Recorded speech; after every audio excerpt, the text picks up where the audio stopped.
The violence continues in the capital city. Police say late last night a group of ATV riders dragged a woman out of her car and beat her in the street, in front of an 8-year-old child. 12 News reporter Anita Buffoni spoke to a city councilor about the incident. She has more on what he wants to see done to put an end to the violence. Anita?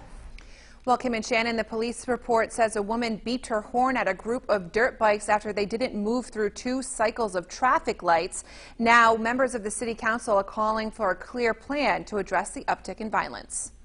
Violence strikes the capital city Tuesday night. A police report says a 35-year-old woman was left beaten in the street after a group of riders on roughly 10 ATVs and dirt bikes dragged her out of her car, then kicked and punched her before leaving the scene.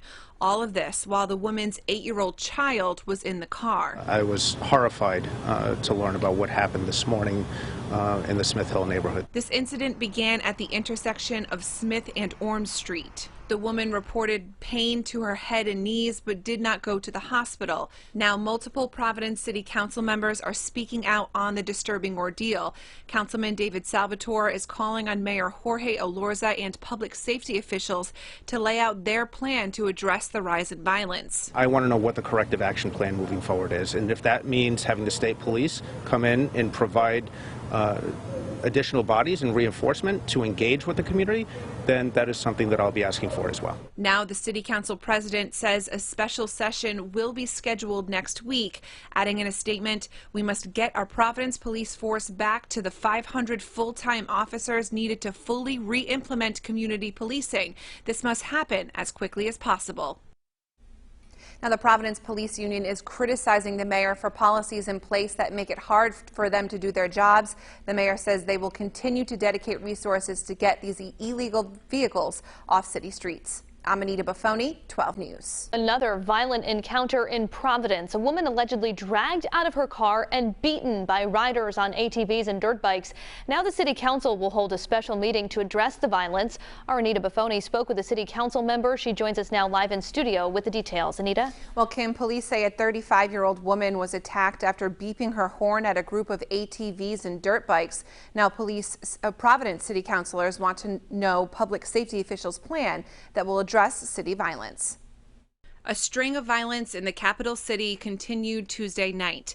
According to a police report, a woman was driving her 8-year-old child and another person when she was stuck behind a group of 10 ATVs and dirt bikes at an intersection. After the group didn't move through 2 cycles of traffic lights, she beeped her horn. Shortly after, police say she was attacked by those riders. But that should never happen to any family. The woman did not want to go to the hospital. Police are now searching for those responsible. This is a black eye for the city, and it's something that we're going to have to wrap our heads around sooner rather than later so that people feel comfortable dining in Providence and doing business in Providence as well as living full-time. Councilman David Salvatore is asking for Mayor Jorge Elorza and public safety officials to come up with a clear plan as to how to address the violence. Bringing back community policing is an idea he floated, something other council members are on board with. In a statement, City Council President John Igliozzi and Councilwoman Joanne Ryan said in part, "We need more police on the streets, interacting with our residents, business owners, and community groups to prevent these types of horrific random crimes." Now, the mayor issued a statement saying the city will continue to dedicate resources to get the illegal ATV and dirt bikes off city streets. Meanwhile, the police union says policies in place are making it hard to stop these illegal vehicles. I'm Anita Buffoni, 12 News.